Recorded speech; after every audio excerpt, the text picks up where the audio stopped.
happy to join with you today in what will go down in history as the greatest demonstration for freedom in the history of our nation.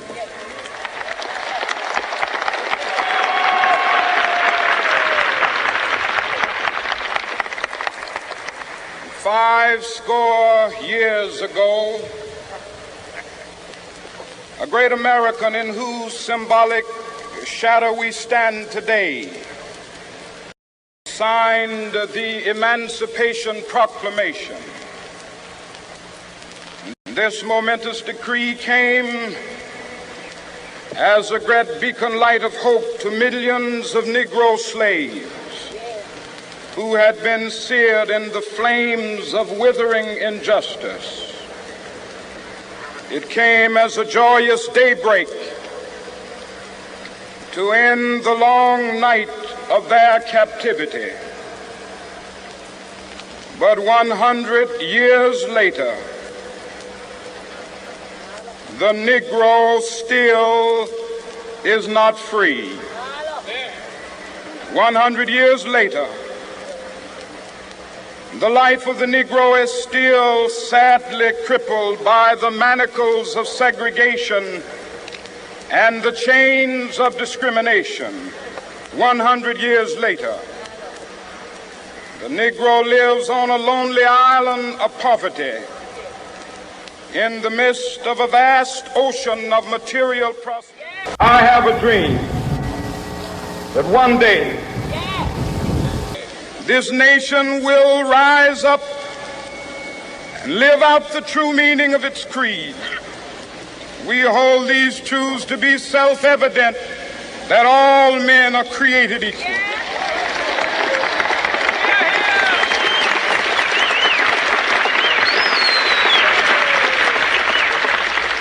I have a dream that one day on the red hills of Georgia, the sons of former slaves and the sons of former slave owners will be able to sit down together at the table of brotherhood. I have a dream that one day,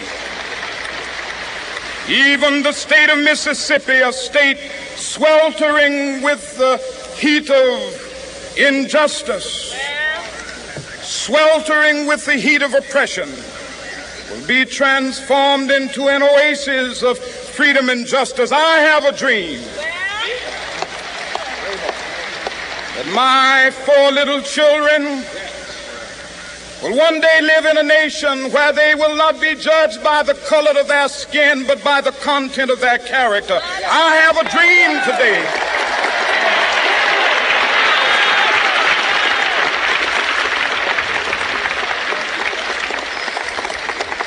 I have a dream that one day down in Alabama, with its vicious racists, with its governor having his lips dripping with the words of interposition and nullification, one day right there in Alabama, little black boys and black girls will be able to join hands with little white boys and white girls as sisters and brothers. I have a dream today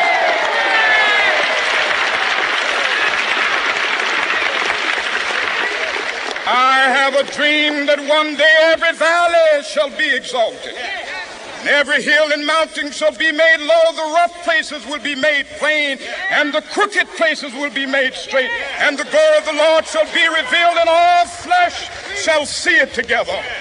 This is our hope. This is a faith that I go back to the South with.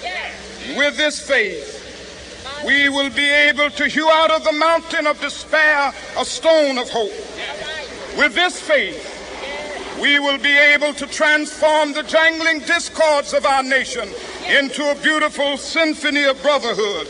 With this faith, we will be able to work together, to pray together, to struggle together, to go to jail together, to stand up for freedom together, knowing that we will be free one day. This will be the day when all of God's children will be able to sing with new meaning, My country, tears of thee. Sweet land of liberty, of thee I sing. Land where my fathers died, land of the pilgrim's pride. From every mountainside, let freedom ring. And if America is to be a great nation, this must become true. And so let freedom ring. From the prodigious hilltops of New Hampshire, let freedom ring.